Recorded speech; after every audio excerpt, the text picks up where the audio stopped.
Hi guys, welcome back to Nat 5 and 5. We're going to be looking at discriminant number 2 lesson, and we're looking at real and equal roots. So let's just consider this. If I said to you 5 add 0 divided by 2, what would my answer be? So 5 add 0 is 5 divided by 2. I'll just leave it like a fraction. You can write it 2.5 if you want. I can just write 5 over 2.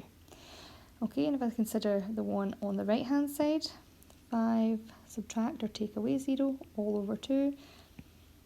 Again, 5 take away 0 is still 5 and it's still been divided by 2. So these two answers are the same. Nothing changed. If I added 0 to something and I took 0 away from something, my solution did not change. So I want you just to consider that for the next slide.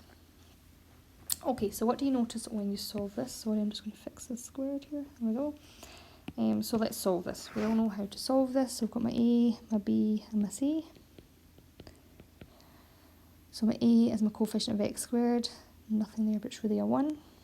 My B is my coefficient of x, which is 10. And my C is my number at the end, which is 25. We're going to substitute all of this into my quadratic formula.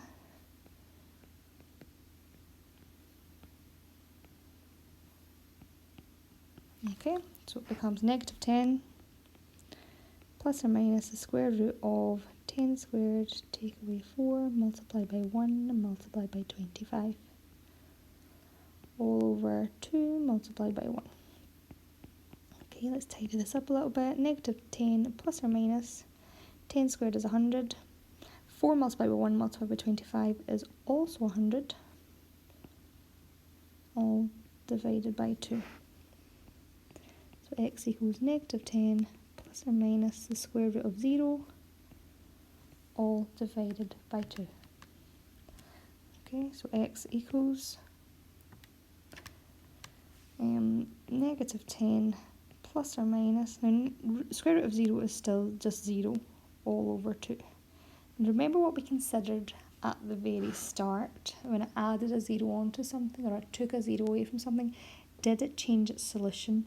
So what we would usually do now is split into two solutions. So 10 add 0 all over 2.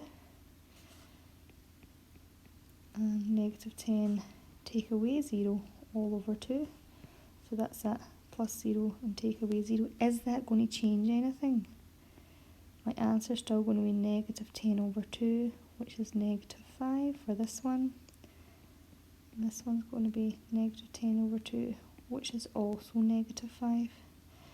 So when that number, or when that discriminant, this b squared minus 4ac, when that there is equal to 0, you can see you get a repeated root. You get the same root twice.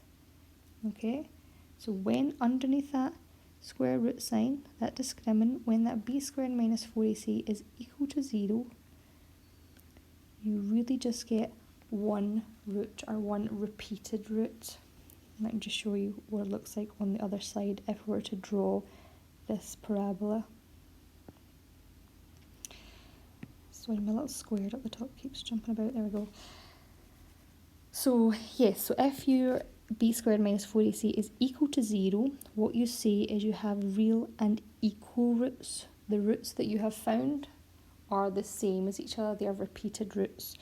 And if you were to draw that, it would come down, it would touch the x-axis at whatever that x value is that you have worked out.